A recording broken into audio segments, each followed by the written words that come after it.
നാഗയെ കാണുമ്പോൾ തന്നെ ഒരു പോസിറ്റീവ് എനർജി ആണല്ലോ. ആയിക്കോട്ടെ. എൻ്റെ കുഞ്ഞുങ്ങൾക്ക് രണ്ടുപേർക്കും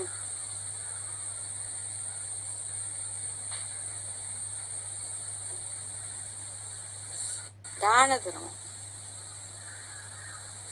ഞാൻ വലിക്കാനല്ല ജഡ്ജി പഠനം ചെയ്യുന്നത്, മനസ്സിലായോ?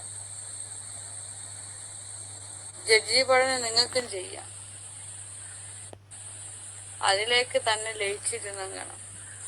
നീക്ക് എന്റെ പിന്നാലെ എന്നെ ഇട്ട് കൊണട്ടു. ജഡ്ജിയായിട്ട് പഠിക്കണമെന്നുണ്ടെങ്കിൽ ആദ്യം മനുഷ്യന്റെ വികാരങ്ങൾ, മാനുഷിക വികാരങ്ങളിൽ നിന്നും പുറത്തു കാണണം.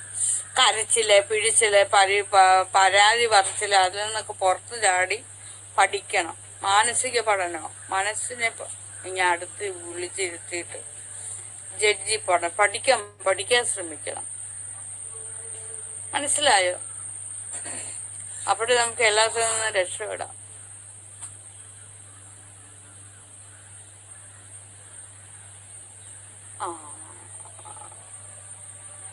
ആർക്കാണ്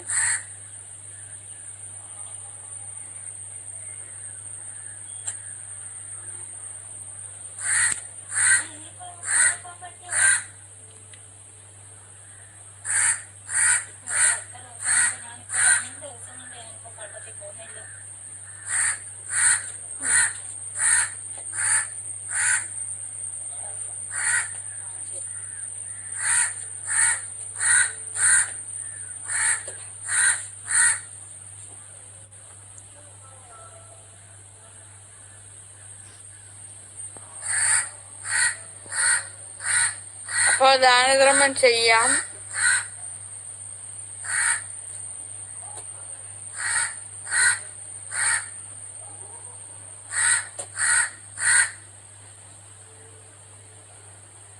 പുതിയ ആളുകൾ ഒരുപാട് പേരുണ്ട്.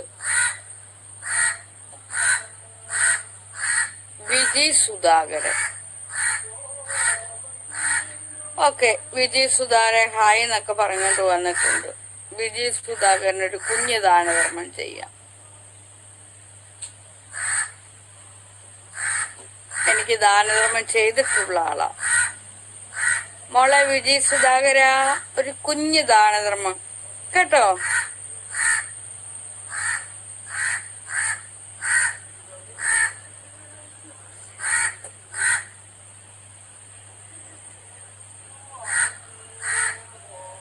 അർച്ചന സന്തോഷ് ഒരു കുഞ്ഞ് ദാനധർമ്മം ചെയ്തിട്ടുണ്ട്. 100 രൂപ ദാനധർമ്മം ചെയ്തിട്ടുണ്ട്. 100 രൂപ ചെയ്തിട്ടുണ്ട്. ഇതെന്ത് സംഭവം എന്താന്ന് വെച്ചാൽ ഞാനിപ്പോ വേറെ ആളുകൾക്ക് ചെയ്യുന്നുണ്ട്. ഇത് നമ്മുടെ ദാനധർമ്മക്കളിയാ കേട്ടോ. ഇതിനകത്തിലാരാ? സംശീന 10 രൂപ ദാനധർമ്മം ചെയ്തിരിക്കുന്നു. 10 രൂപ സംശീന ചെയ്തിരിക്കുന്നു. കുറെ നാളുകൊണ്ട് ചെയ്യുന്ന കുട്ടിയാണ്.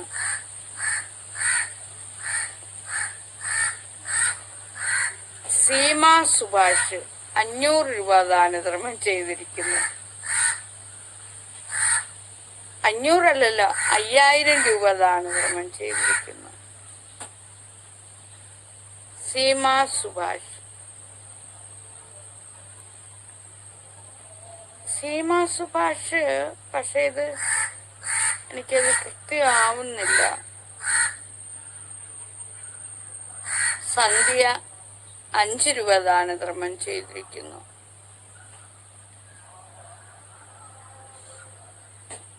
സീമ സുഭാഷ്